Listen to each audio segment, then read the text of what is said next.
This cactus hasn't been watered in a month. It doesn't need me to. Welcome back to Weinstein. Fog rolls into this desert at night. By morning, the water is out of the air and inside the plant. No rain, no deep roots, just these spines.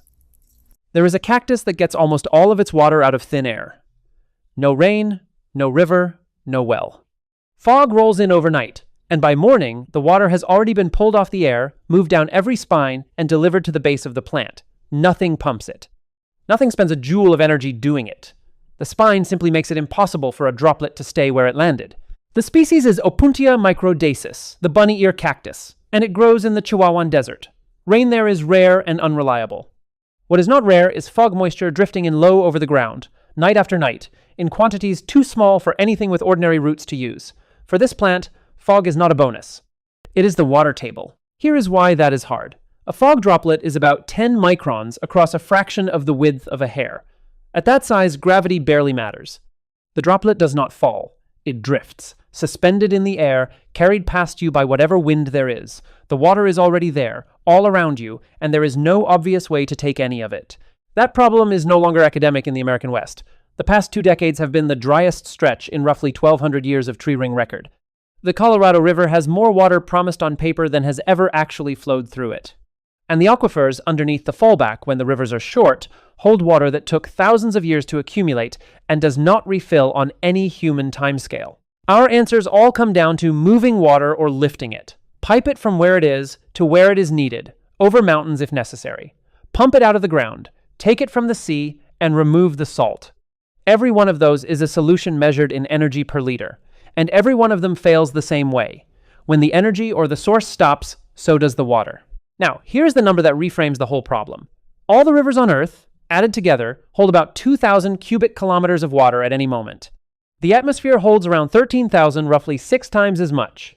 It is the second largest reservoir of fresh water on the planet after the ice caps. It sits directly above every desert on Earth, and there is no way to dam it, pipe it, or store it. Catching a fog droplet is the easy half. Put almost any surface in a fog and droplets will land on it.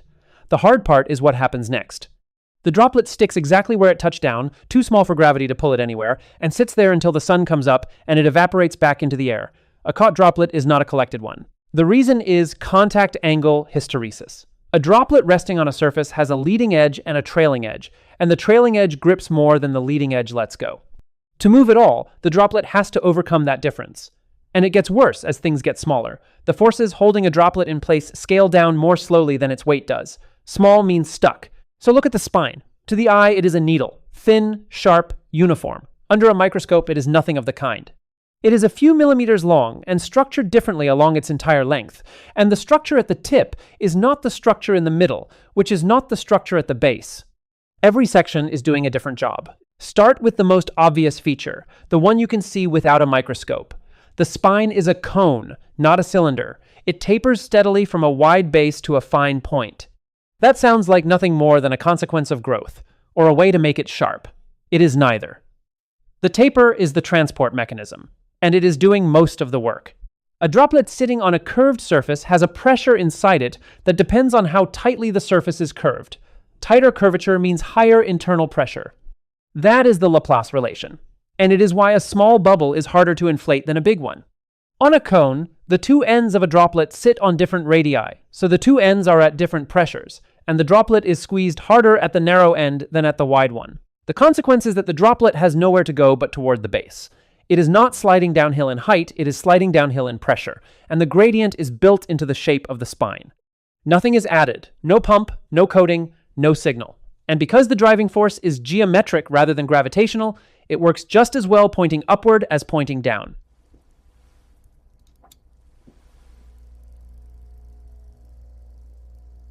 Every spine is a cone, narrow at the tip, wide at the base. That shape alone drags a droplet towards the base with no downhill anywhere. Then there is a second mechanism running in parallel. The surface of the spine is grooved, and the grooves change along its length, pronounced and disordered near the tip, gradually smoothing out toward the base. Texture controls how easily a surface wets, so this produces a wettability gradient.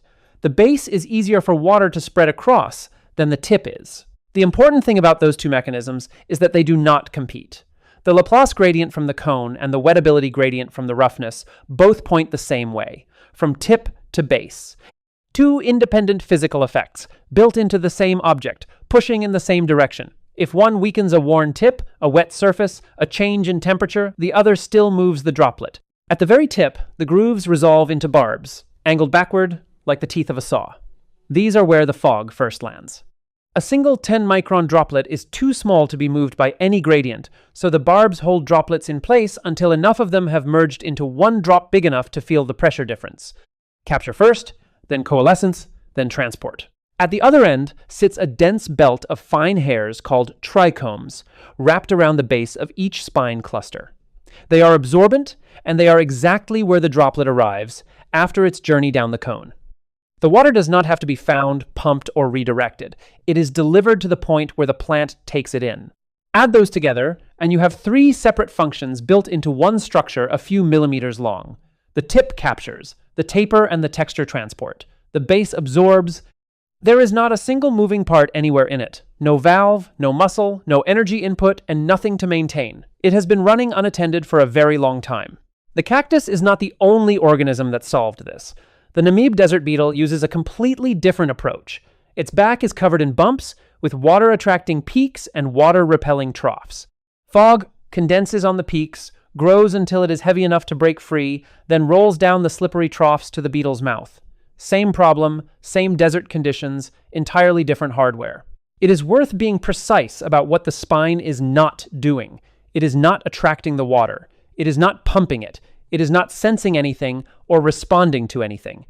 What it does is remove every reason for a droplet to stay still. And once staying still is impossible, movement in one direction is the only thing left. In 2012, Zhu and colleagues published exactly this analysis in Nature Communications, measuring the spine's geometry and its transport behavior, and separating out the contribution of each mechanism.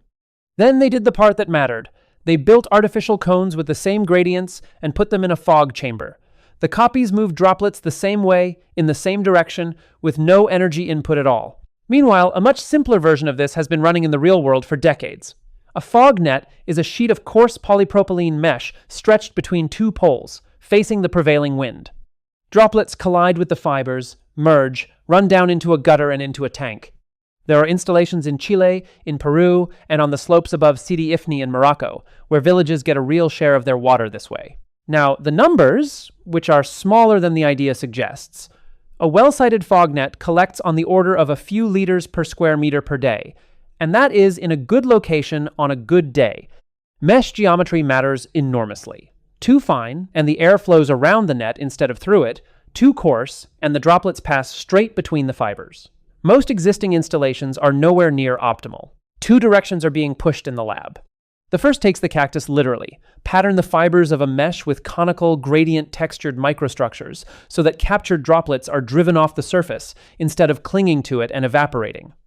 The second gives up on fog altogether and uses sorbent materials, metal organic frameworks, and hydrogels that pull water vapor out of genuinely dry air overnight and release it with mild heat during the day. Now, the part that usually gets skipped. Fog harvesting is not a solution to drought.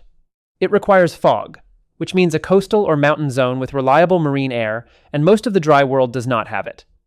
The yields are real but small. A square meter of net does not supply a household. Meshes foul with dust, salt, and algae, tear in high wind, and need maintenance nobody budgets for. And the cactus pattern surfaces are still laboratory results at laboratory scale. We built pumps because we think of water as mass, something with weight, that has to be lifted and pushed and carried. The cactus does not move water at all. It just arranges a surface so that a droplet has no stable place to rest, and then lets the droplet do the rest. That is a different kind of engineering, and it costs nothing to run. The question worth sitting with is how many of our other problems are the same shape? Not a shortage of force, but a surface we never thought to design.